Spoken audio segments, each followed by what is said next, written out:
Hi everyone, thanks for clicking on the video. Tell me in the comments and at the end of the video if you like this type of video. I'll be sure to make some more of these type of film essay type videos if the demand asks for it, and I guess it's just something else rather than the usual stuff.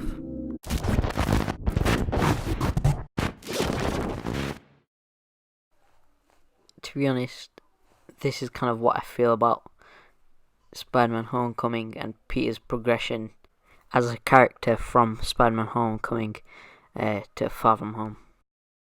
Oh shit, here we go again. It feels like there's been no real development of the experiences that he's had in Homecoming and in the other kind of Avengers movies that he's been in, besides just the fact of Tony Stark dying. It didn't really feel like a sequel to Homecoming's, the essence of that story.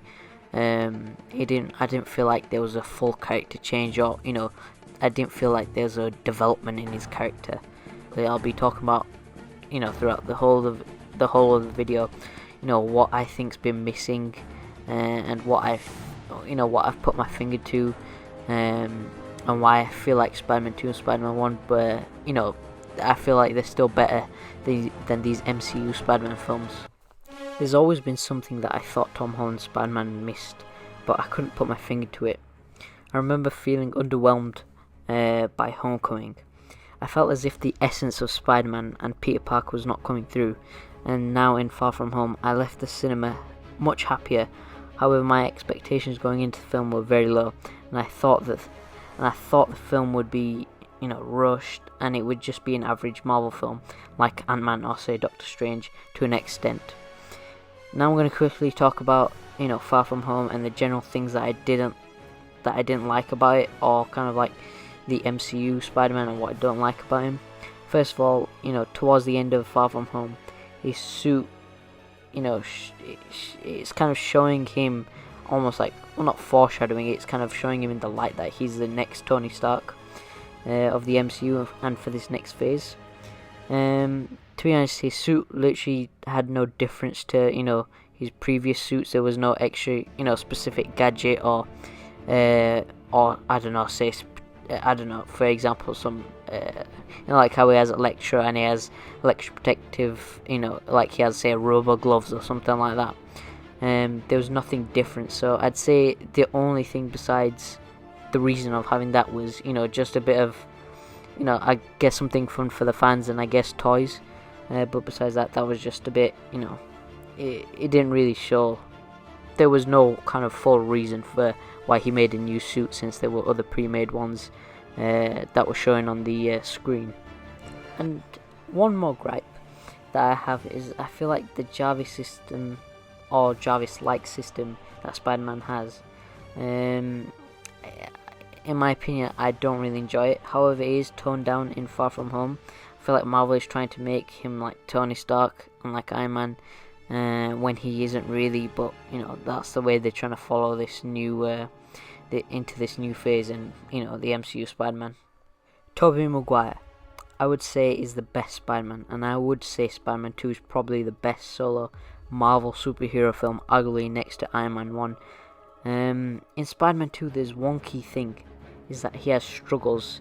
He has no real friends, no one that really cares about him besides Aunt May and Mary Jane, and I guess Harry to an extent. And the friends that he does have, he always seems to push them away, as Mary Jane says. In Spider-Man 2, we see the real causes of Spider-Man and what the actual toll it takes on him. And we see it throughout the film repeatedly, which makes us feel tired watching him, as if we are Peter as well, and we are in his shoes, as he is constantly in some sort of problem. He's living in a broken and run-down apartment he can't pay the rent for. He has Mary Jane, but he can't be with her regularly because with great power comes great responsibility. He doesn't want to put her in danger.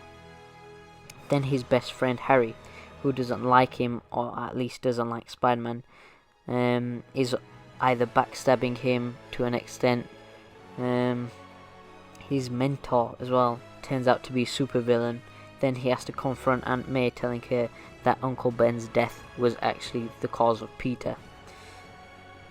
Then you have the Daily Bugle, where Jonah berates him consistently and continually for everything that he does, whether it's good or bad. So he can't really catch a break. He can't win. And in Spider-Man 2, it finally gets to a point where he doesn't want to be Spider-Man. In the classic comic as well, Spider-Man No More. So he doesn't want to be Spider-Man anymore. He doesn't want to be Spider-Man anymore. He wants a simple life. We see that he's falling apart, which forces the audience and us to sympathize with him. Now in the MCU, Peter has it good compared to Spider-Man 2's Peter Parker. Peter Parker in the MCU is Spider-Man by 15 to 16. He has friends that really want to help him out. He has no backstabbing friends like Harry in Spider-Man 1 and Spider-Man 2. He has competition for MJ in Far From Home. However, it leads to nothing. And in Spider-Man 2, Jonah Jameson's son is marrying MJ, and it looks like there's very little hope for Peter to get into a relationship with MJ. The scene that you're watching at the moment, I think, would have worked better if Spider-Man had either bullies, or he wasn't friendly with some of the people. How safe if he had to save, say in the Sam Raimi series, where an example where he had to save Flash. I feel like if there was that type of character, there would be more impact, and it would have shown Peter's kind of real characteristics, and that he kind of puts pen to paper what really he's showing that with his power comes great responsibility, and I feel like it would have more impact on the audience, showing that obviously, like I just said, showing that Peter has these good characteristics in him. Peter gets embarrassed by Flash in Homecoming, but we don't see any reactions of it, either by affecting Peter or the general people around him. There's no real sense of tension or empathy for this Spider-Man. I hope we are done now with this coming of age theme, as we have about 4 MCU Marvel films with Spider-Man trying to turn around from a child to an adult. This is just a few extra thoughts, really. I'll have some random thoughts in between, just some things I want to say. Aunt May doesn't really care that he's Spider-Man in this, and she kind of promotes it rather than him in Homecoming constantly believing that it would kill him if she had found out that he is Spider-Man.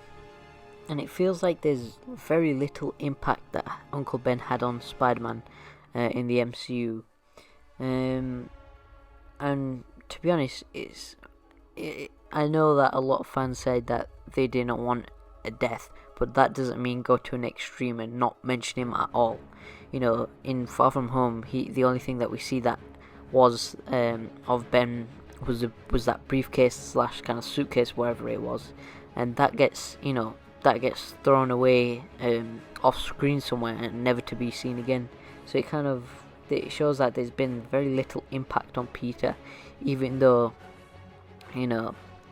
his whole character's really revolved around Uncle Ben, whereas obviously now in the MCU it's around Tony Stark more so, and they've not even said the words of great power comes great responsibility. But I guess it's probably because the fans didn't want to see that Uncle Ben death, and I think they've confused it for Uncle Ben entirely.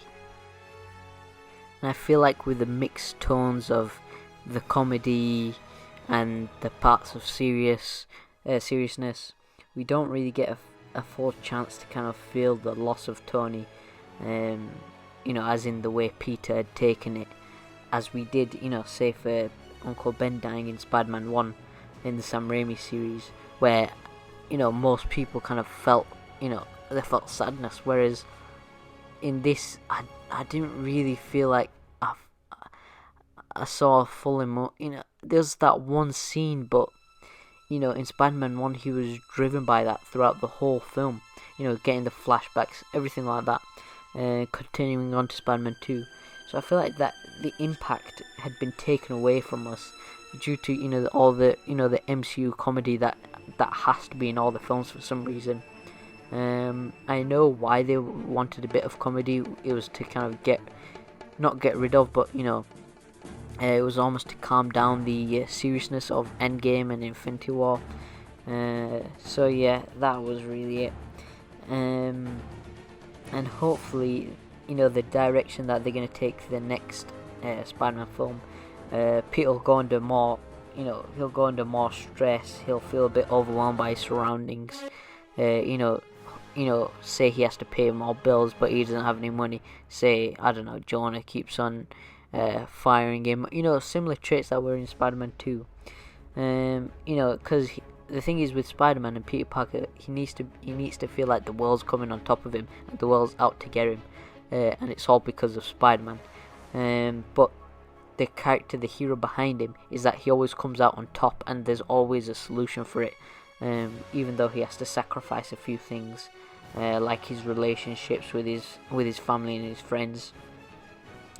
But yeah, I feel like there was no real personal stakes between Mysterio and Spider-Man. They had a few scenes together, but they all had this. It was like this, with the Vulture, they had all their problem. The villains had their problems with Tony Stark more so than actually Spider-Man. It was only kind of because Spider-Man was in the way, but there was not the impact was taken away again. Due to there were no personal stakes. But yeah, that was really it. Just a few thoughts on why I feel like Spider-Man 1 and Spider-Man 2 are still better than the MCU Spider-Man films. So yeah, thank you very much for everyone watching the video. I really did enjoy Far From Home, even though I had, pretty much no expectations for it. I wasn't excited or anything like that. I'm usually excited for Spider-Man films, but I don't know why after Endgame I felt like the MCU was just gonna drop a whole level down compared to the previous seasons, and I feel like agendas and stuff were gonna come in the way. But yeah, I did really enjoy Far From Home. Obviously the Mysterio illusion scene was really good. It showed Tony Stark's grave when I think it should have showed Uncle Ben's grave as well. I don't know where scene where he's stumbling upon Uncle Ben's grave, and then he turns around and then there's like Tony Stark's grave as well, and then the Iron Man suit comes out, something like that.